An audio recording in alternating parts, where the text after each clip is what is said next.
The Ogden Temple's special because it was the first temple that I ever worked in, and had to learn all of the covenants, whatever. I mean, I'd been to the temple a lot, but, well, everybody's so nice. I mean, you just love them, and just got so much experience, and I got to be a trainer, after I learned, and trained other workers, and, did that too, and just got close to a lot of people, because it's not easy.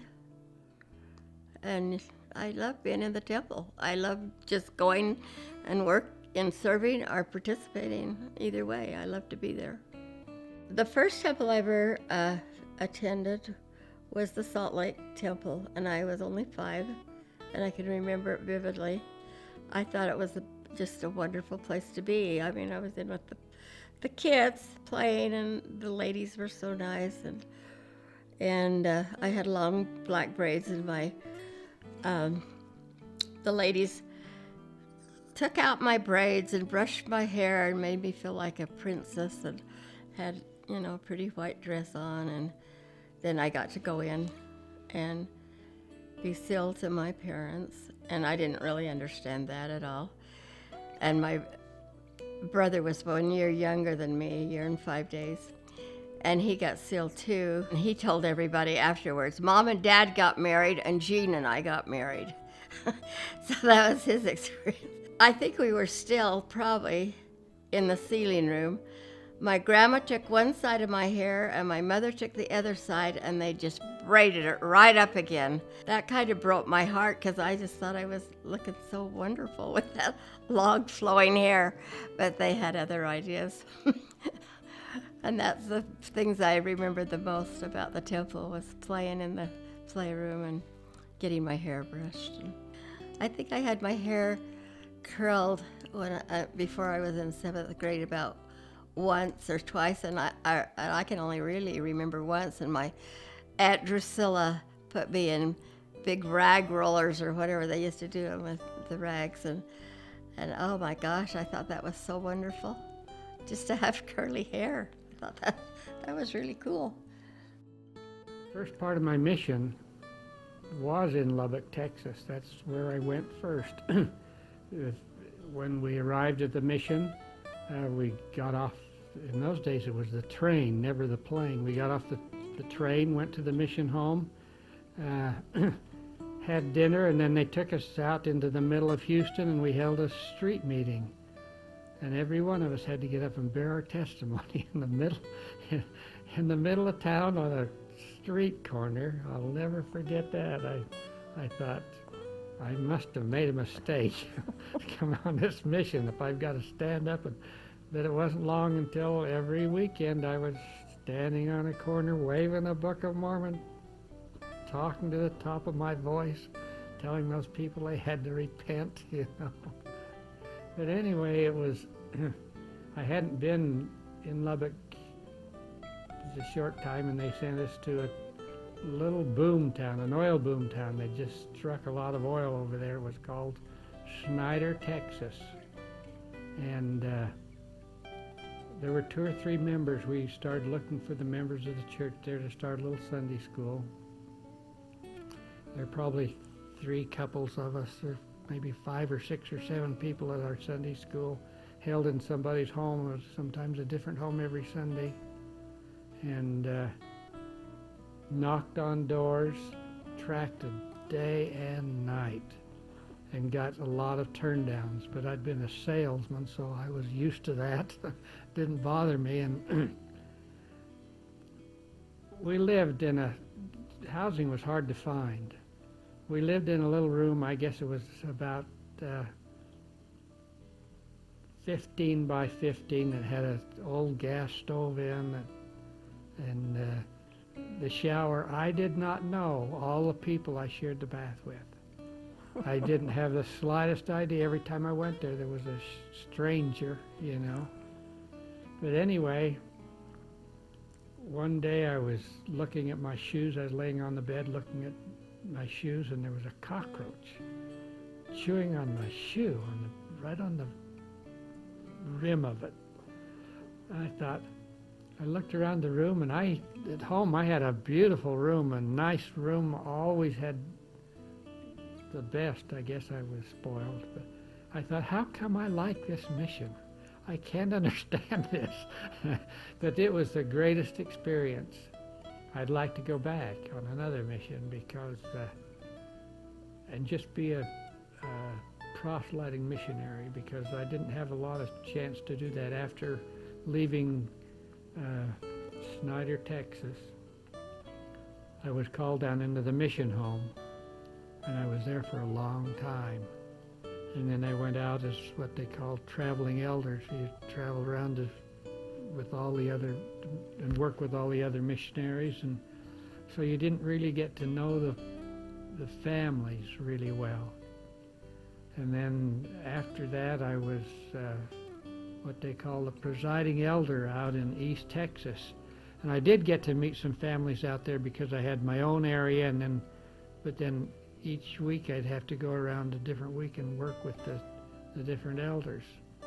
So I think one of the greatest parts of a mission is just getting to meet the people, see their conversion, you make lifelong friends, and I didn't have the time I would like to have had doing that.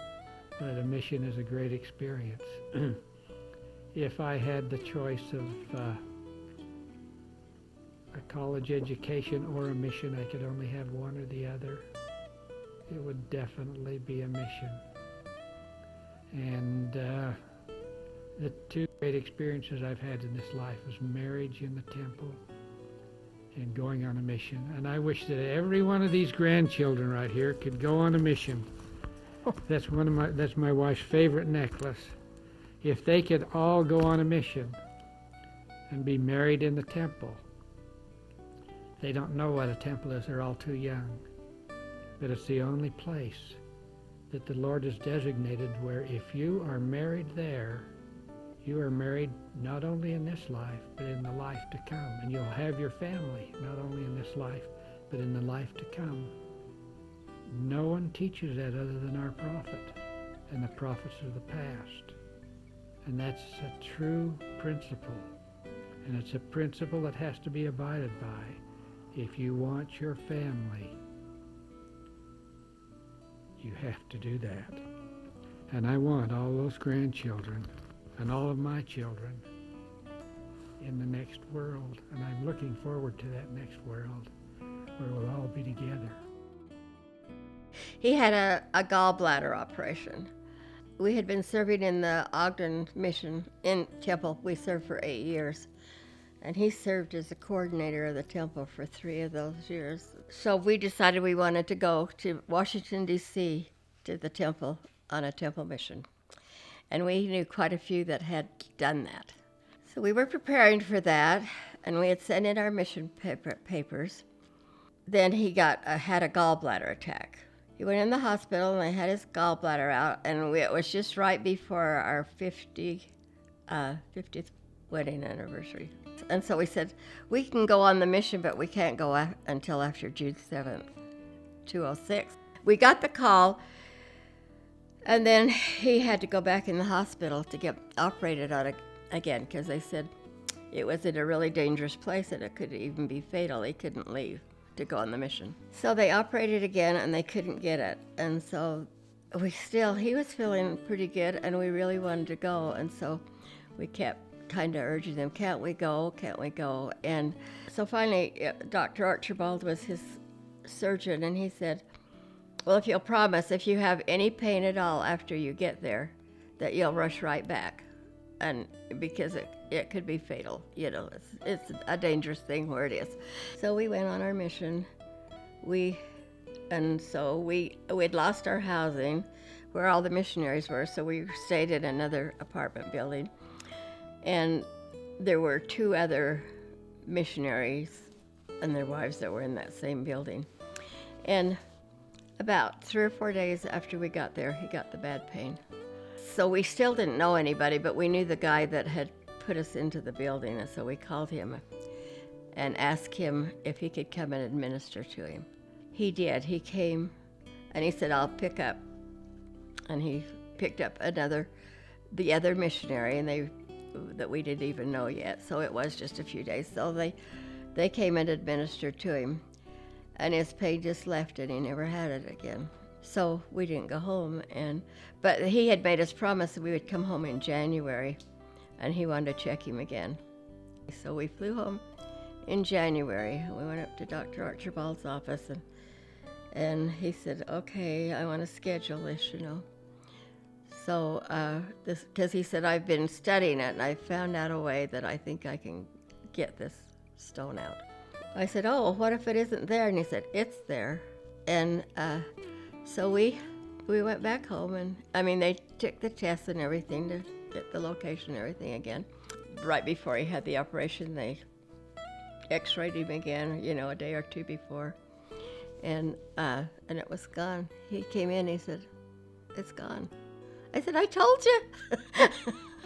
Maybe it would be because he said as soon as they laid their hands on him and asked for that to be gone, the pain to stop, he said it just stopped instantly. And he didn't ever have that pain again, ever. And that was we got there July 4th, and then it was January when we went back. So, and he had a lot of them that way. He was always getting a blessing because he was sick, and then we'd go.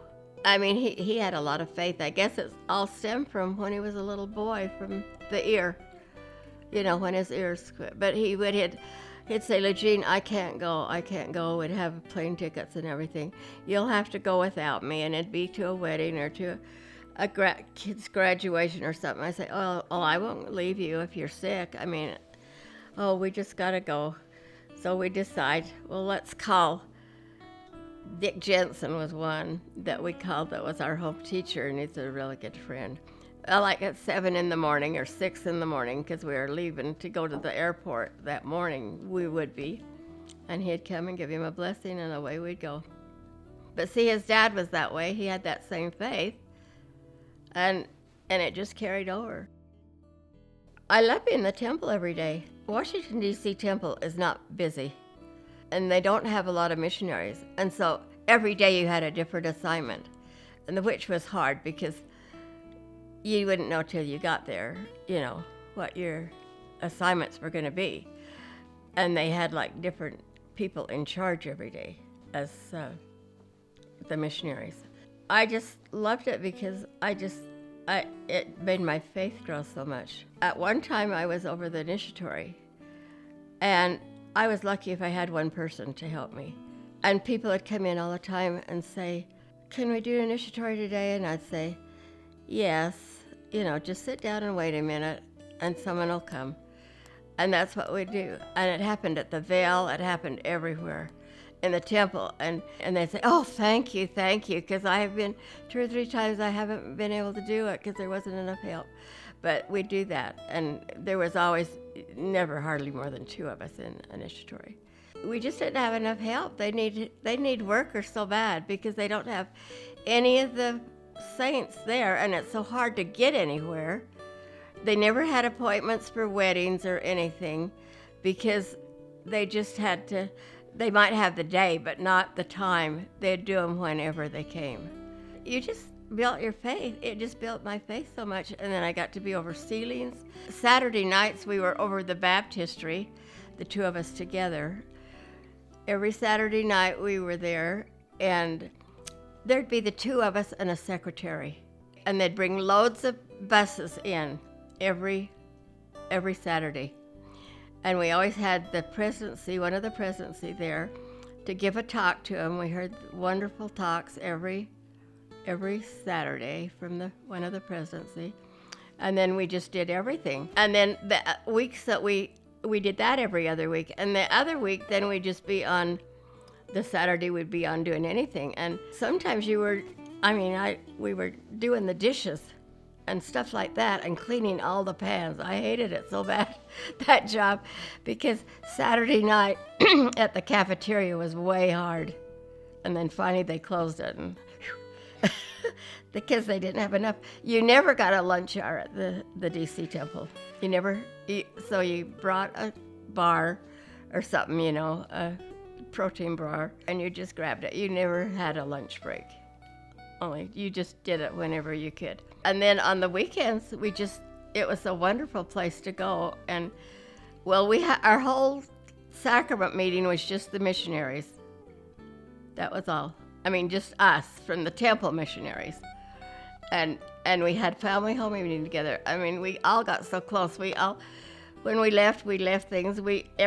Everyone came with just a suitcase, so we had just our clothes, and we'd go to the DI or we'd get from each other, and we always were eating together, and it was so fun. I just loved it.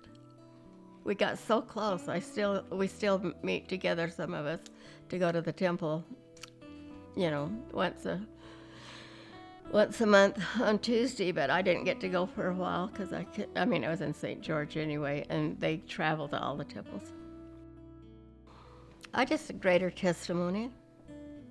I knew Heavenly Father was there helping us all the time because people had turned up to help us when we needed. In any situation. It was hard because you were working all the time, but it was really, really rewarding. And then we had the best president in the whole world. President Hammond, and his wife was just, even when we left the temple, before we left, and I'm sure they did this with everybody. We happened to be the only ones leaving when we left, but she made pie and had the recorder, LJ and I, and he and her. They just made you feel so special. I've been with others that I really, really like them all, but I've never felt like the closeness. I still they were happening all the time. And you just knew that pretty soon you just knew. If you say, okay, just sit down and wait, someone will come to help us. And someone will come in and say, do you need help? Yeah, I do. Thank you.